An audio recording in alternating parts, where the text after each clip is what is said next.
तो आखिर अर्जुन सिंह का ही नाम इसमें आता है। छात्रा का परिवार वार्ड नंबर 1 फुलसुंगी का रहने वाला है। कई सवाल खड़े कर रहा है। पूरे रुद्रपुर शहर में चर्चा का विषय है कि आखिर एक कहीं पर भी छोटी सी घटना रुद्रपुर में होती है, पूरी आग की तरह फैल जाती है। वो सुसाइड कर लेती है, आत्महत्या कर लेती है। आत्महत्या के कारण आखिर क्या थे, क्यों आखिर उसने आत्महत्या की, आखिर क्यों इस बालिका की मौत पर पर्दा डाला गया, आखिर अर्जुन सिंह क्या अपनी पावर रखते हैं, अर्जुन सिंह आखिर कौन है, शिक्षक के अलावा आखिर उनका क्या वर्चस्व है। जो जनता इंटर कॉलेज के प्रधानाचार्य हैं, मैं उनके कक्ष के बाहर हूँ। बड़ी प्रतिभाशाली छात्रा थी, लेकिन आखिर क्या ऐसा हुआ, इस तरीके की घटनाएं उनके सामने आती हैं तो शर्मसार होता है पूरा समाज, शर्मसार होता है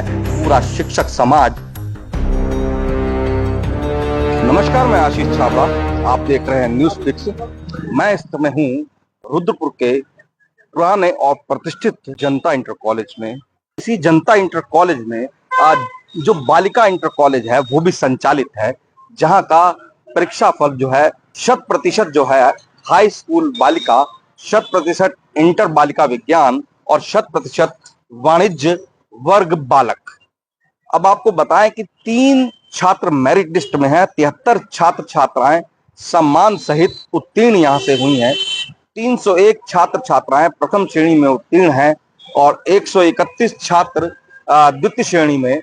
इसके अलावा 75% से अधिक बालिकाएं प्रथम श्रेणी में उत्तीर्ण हुई हैं। तो जिस विद्यालय का, जिस कॉलेज का इतना शानदार सर्वश्रेष्ठ परीक्षा फल हो और वहां से जब खबर आती है, जो सोचने को मजबूर कर देती है, जो शहर वासियों को झकझोर देती है, उस खबर के अनुसार यहाँ पर पढ़ने वाली एक छात्रा,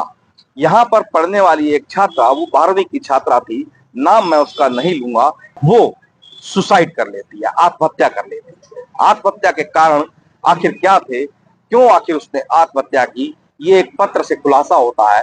और वो पत्र लिखती हैं उनकी साथ की सहेलियां राष्ट्रपति, डीजीपी, मुख्यमंत्री इत्यादि को एक पत्र लिखती हैं। उस पत्र को जब वहां पहुंचता है तो बात खुलती है और ये सारा मामला प्रकाश में आता है।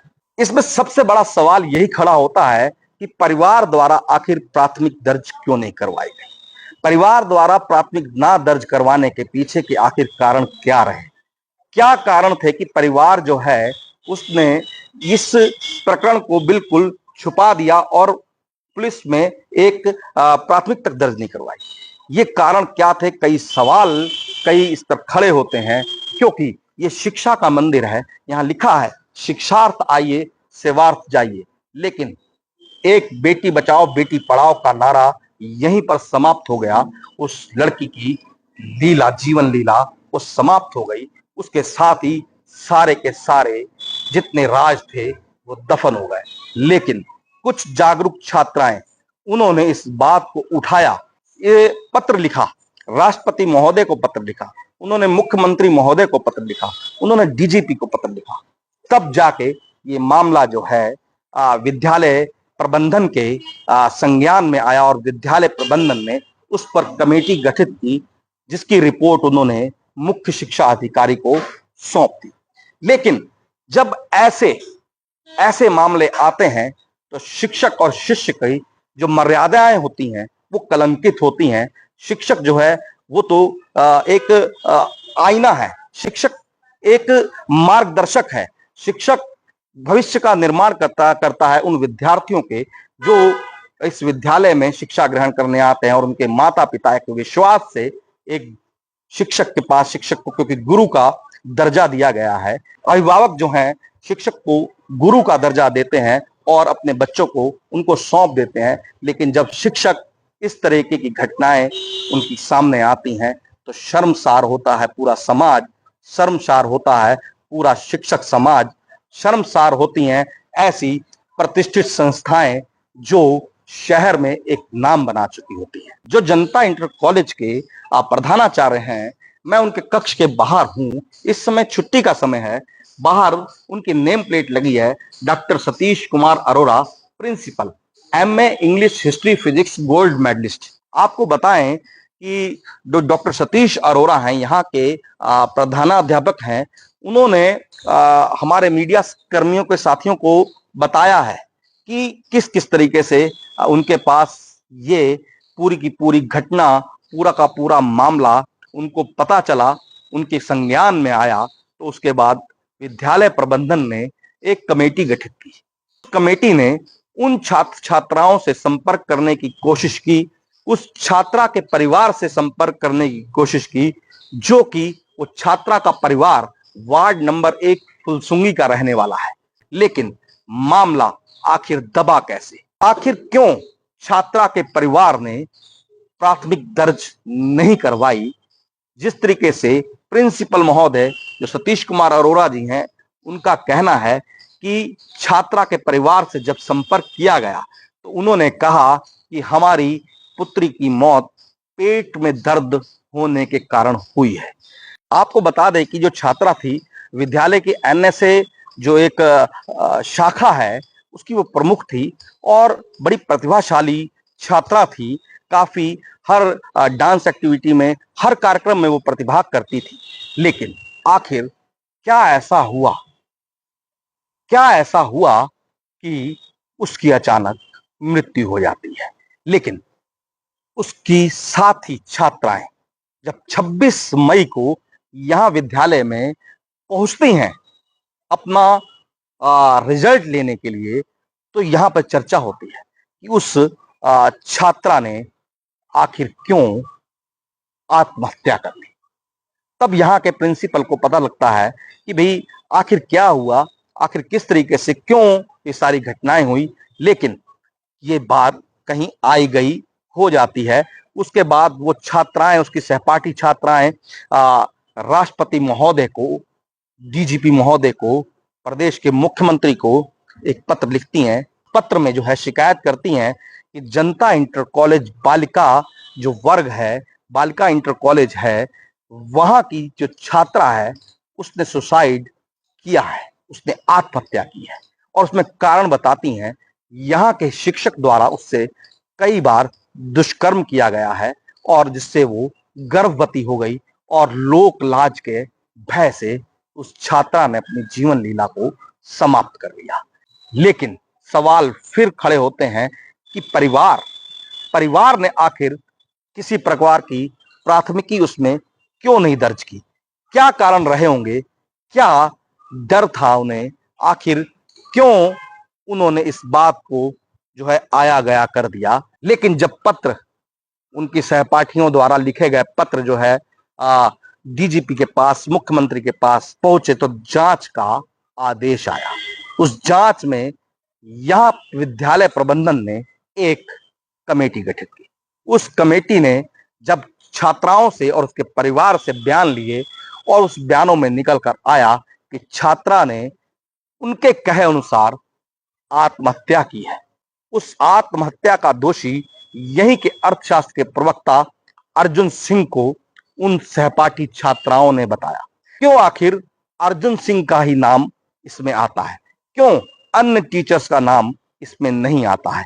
जब आग कहीं लगती है तो धुआं उठता है। क्यों आखिर उसी व्यक्ति का ही, उसी अध्यापक का नाम, उसी शिक्षक का नाम लिया गया उन छात्राओं द्वारा? यह सोचने का विषय है, क्योंकि उन छात्राओं को काफी चीजें पता थी।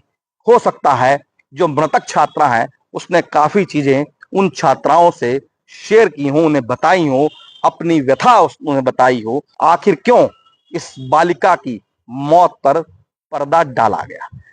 आखिर क्यों अर्जुन सिंह पर अभी तक कोई ठोस कार्रवाई नहीं की गई? आखिर क्यों पुलिस द्वारा अभी तक उस पर मुकदमा दर्ज नहीं किया गया?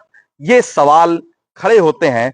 आखिर क्यों 26 मई से लेकर अब तक इस घटना को लगभग आज जून, जुलाई, अगस्त 3 माह हो जाते हैं और ये मामला अब जाकर खुलता है, वो भी एक पत्र जब वायरल होता है। यही जनता इंटर कॉलेज के प्रबंधक जो हैं, मुख्य शिक्षा अधिकारी को एक पत्र लिखते हैं।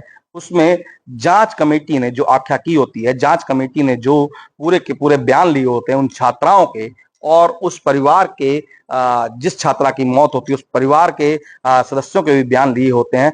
वो पूरी की पूरी रिपोर्ट जो है मुख्य शिक्षा अधिकारी को सौंप दी जाती है और उसमें लिखा जाता है कि भी हमारे कार्य क्षेत्र से जो ये बाहर है, आगे की जांच आप कीजिए। जो मुख्य शिक्षा अधिकारी हैं उन्होंने आखिर क्या जांच की, क्या नहीं की, ये तो वो ही बता सकते हैं। लेकिन आपको मैं बता दूं कि एक मौत, एक आत्महत्या कई सवाल खड़े कर रहा है। पूरे रुद्रपुर शहर में चर्चा का विषय है कि आखिर एक कहीं पर भी छोटी सी घटना रुद्रपुर में होती है तो पूरी आग की तरह फैल जाती है। तो आखिर ये मामला आखिर क्यों दब गया, किसने दबाया, कौन इसके पीछे है, आखिर अर्जुन सिंह क्या अपनी पावर रखते हैं, अर्जुन सिंह आखिर कौन है, शिक्षक के अलावा आखिर उनका क्या वर्चस्व है, जिससे ये पूरा का पूरा मामला जो है 26 मई से लेके आज अगस्त तक जो है वो अभी तक जांच के ही दायरे में है। अभी तक इसमें जांच ही हो रही है। क्या इस पर पुलिस ने किया है, आखिर क्यों पुलिस ने अभी तक मुकदमा दर्ज नहीं किया, आखिर क्या जांच पुलिस ने की है, उनको भी अपनी बात को क्लियर करना चाहिए। कहते हैं शिक्षा ही उन्नति का आधार है, संस्कार के साथ ही शिक्षा सार्थक है। शिक्षा वह शक्तिशाली हथियार है जिससे आप पूरी दुनिया बदल सकते हैं। शिक्षा सबसे अच्छी मित्र है। शिक्षित व्यक्ति हर जगह सम्मान पाता है। लेकिन ये वचन, ये सारे की सारी शिक्षाएं देने वाला ही एक शिक्षक होता है। गुरु शिष्य का जो रिश्ता है उसको एक पवित्र रिश्ता माना गया है। गुरु जो है अपने शिष्य को आकार देता है, उसको मार्गदर्शन देता है, उसको जीवन के उन रहस्यों को बताता है जिस रहस्यों को जानने के लिए बच्चा जो है, जो छात्र है, जो विद्यार्थी है, वो विद्यालयों में जाता है शिक्षा ग्रहण करने के लिए। और उसके माता पिता अपने उस शिक्षक को, उस गुरु को सौंप देते हैं अपना वो बच्चा। लेकिन जब वो शिक्षक ऐसे कृत्य करता है जो समाज में बिल्कुल कलंकित करने वाले हों, शिक्षक को बदनाम करने वाले हों, शिक्षक को एक राक्षसी प्रवृत्ति का व्यक्ति दिखाने वाले हों, तो पूरा शिक्षक समाज आहत होता है। वो शिक्षक समाज जो अपने पूरे कर्तव्यों को निभाता है, शिक्षक एक उदाहरण प्रस्तुत करता है अपनी शिक्षा से। शिक्षक जो है, गुरु, बिल्कुल उनको ईश्वर समान जो है पूजा जाता है। आने वाला 14 सितंबर है, शिक्षक दिवस है। हम फिर शिक्षकों को प्रणाम करेंगे। हम ऐसी एक किसी घटना से शिक्षक समाज को कहीं कलंकित करने का प्रयास नहीं कर रहे। ये शिक्षक हमारे गुरु हैं, हमारे पूजनीय हैं, इन शिक्षकों को प्रणाम है। लेकिन कुछ शिक्षक जो इन मर्यादाओं को तार तार करते हैं, उनको चेतना होगा, उनको समझना होगा कि ये कृत्य समाज बर्दाश्त नहीं करता है। हमारा इस कार्यक्रम को बनाने का उद्देश्य बस इतना ही था। यदि कोई दोषी है तो उसे उसकी सजा मिलनी चाहिए, उस बिटिया को इंसाफ मिलना ही चाहिए, उसको जेल की सलाखों के पीछे जाना ही चाहिए। इस सभ्य समाज में शिक्षक और शिष्य के प्रति जो मर्यादाएं हैं वो बनी रहनी चाहिए। बस हम इतना ही चाहते हैं कि वो कितना भी बड़ा इंसान क्यों ना हो, वो कितना ही बड़ी पहुंच वाला व्यक्ति क्यों ना हो, उसको उसकी किए की सजा मिलनी चाहिए और उस बिटिया को इंसाफ मिलना चाहिए। वो बिटिया तो वापस नहीं आ सकती, परंतु एक नाजीर बननी चाहिए कि शिक्षक का लवादा ओढ़कर कोई भी व्यक्ति अपने बच्चों पर, अपने विद्यार्थियों पर इस तरीके का कृत्य ना करने पाए। धन्यवाद। आप देख रहे हैं न्यूज़ पिक्स। बने रहिए मेरे साथ। जय भारत, जय उत्तराखंड।